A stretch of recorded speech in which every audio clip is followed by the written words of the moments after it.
Джакомо Распадори се превърна в златната резерва на Наполи в днешния ден, след като в 79-та минута защитата на Венеция се пропука. Много важно попадение, което изпраща отново Наполи на върха в подреждането, макар и с равен брой точки с Аталанта, но Антонио Конте успя да вземе труден успех срещу борещия се на дъното тим на крилатите лъвове. Ние се завръщаме обратно в нашето коментарно студио. Ще говорим отново с Стефан Дамянов за това, което видяхме и през второто полувреме.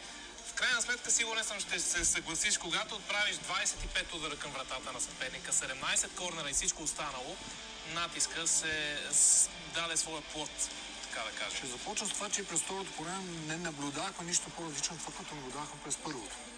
Но, както коментирахме и с теб, добрите менеджери знаят какви смени да направят. Да, и особено Конте. И той е толкова врял и кипял вече в целия световен футбол, не само в Италия, че знае какво да направи, къде да натисне. За мен на смяната на Распадори не беше случайна. Да.